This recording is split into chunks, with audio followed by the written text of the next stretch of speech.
किस्मत का खेल। गांव में एक किसान रामू नाम का व्यक्ति रहता था। वह गांव का सबसे मेहनती और ईमानदार व्यक्ति था। सुबह से शाम तक खेतों में काम करना, बैलगाड़ी खींचना और फसलें उगाना उसका दिनचर्या था। उसकी मेहनत में कोई कमी नहीं थी, लेकिन जब भी वह खेतों में अपनी फसल उगाता, अचानक कोई न कोई विपत्ति आ जाती। कभी बेमौसम बारिश से उसकी फसल बर्बाद हो जाती, कभी सूखा पड़ जाता, कभी कीट पतंगे पूरी फसल को खा जाते। उसके गांव के लोग हमेशा रामू की किस्मत पर हंसी उड़ाते थे। वे कहते, तू कितना भी मेहनत कर, किस्मत तुझे कभी साथ नहीं देती। रामू को ये बातें सुनकर कभी गुस्सा नहीं आता। वह बस मुस्कुरा देता और कहता, किस्मत का कोई भरोसा नहीं होता, मैं अपनी मेहनत पर विश्वास करता हूं। लेकिन उसका दिल गहरा दुखी था, क्योंकि उसके प्रयासों के बावजूद सफलता उसे दूर ही रहती थी। रामू के पास एक पुराना घोड़ा था, जो उसकी खेती के कामों में मदद करता था। वह घोड़ा वृद्ध हो चुका था, लेकिन फिर भी रामू के लिए काफी उपयोगी था। एक दिन अचानक घोड़ा गायब हो गया।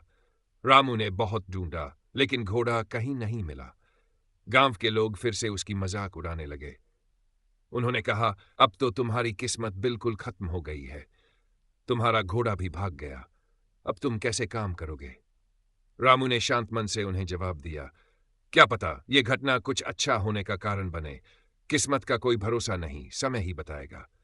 कुछ दिन बाद घोड़ा वापस लौट आया, और न केवल वह वापस आया, बल्कि एक और घोड़ा भी साथ लेकर आया था, जो बहुत मजबूत और सुंदर था। रामू के लिए यह एक बहुत बड़ी खुशखबरी थी।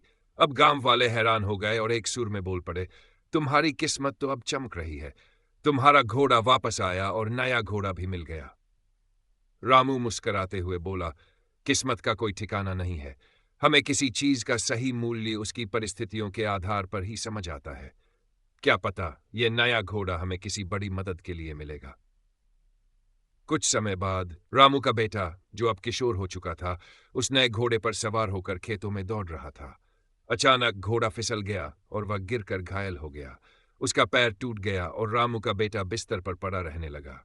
गांव वाले फिर से रामू के पास आए और कहा, अब तो तुम्हारी किस्मत बिल्कुल खराब हो गई है।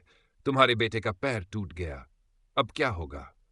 रामू ने गहरी सांस ली और फिर वही कहा, किस्मत का कोई भरोसा नहीं होता।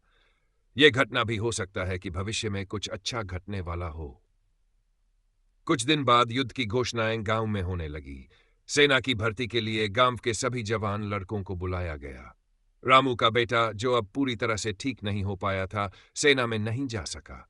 उसे घर पर ही रहना पड़ा, और यही उसकी किस्मत का खेल था, क्योंकि युद्ध के दौरान बहुत से युवा सैनिक मारे गए, जबकि रामू का बेटा बच गया। गांव के लोग अब यह समझ गए कि किस्मत कभी भी बदल सकती है, और जो कुछ समय पहले बुरा लग रहा था, वह अब अच्छाई में बदल चुका था। रामू ने अपने बेटे से कहा, देखो बेटा, किस्मत का कोई अंदाजा नहीं लगा सकता। हम जो कुछ भी समझते हैं, वह हो सकता है कि हमारे अच्छे या बुरे अनुभवों का हिस्सा हो। तुम्हारा चोटिल होना हमारे लिए अच्छा साबित हुआ, क्योंकि तुम्हारी जान बच गई। गांव के लोग अब रामू की सोच और समझ की सराहना करने लगे। वे ये समझ गए कि किस्मत का खेल अनजाना और रहस्यमय होता है। हम हमेशा जो सोचते हैं वह सच नहीं होता। कभी कभी जो हमें बुरा लगता है, वही बाद में हमारे लिए अच्छा साबित होता है, और जो हमें अच्छा लगता है, वह किसी मुसीबत का कारण बन सकता है। सीख, हमें अपनी मेहनत और धैर्य पर विश्वास रखना चाहिए। किसी घटना को जल्दी से अच्छा या बुरा मानने से पहले उसका पूरा प्रभाव और उसका परिणाम समझना चाहिए। किस्मत का कोई स्थिर रूप नहीं होता, और वक्त के साथ हमें यह समझने की जरूरत है कि जो हमें आज बुरा लग रहा है, वह कल अच्छा हो सकता है।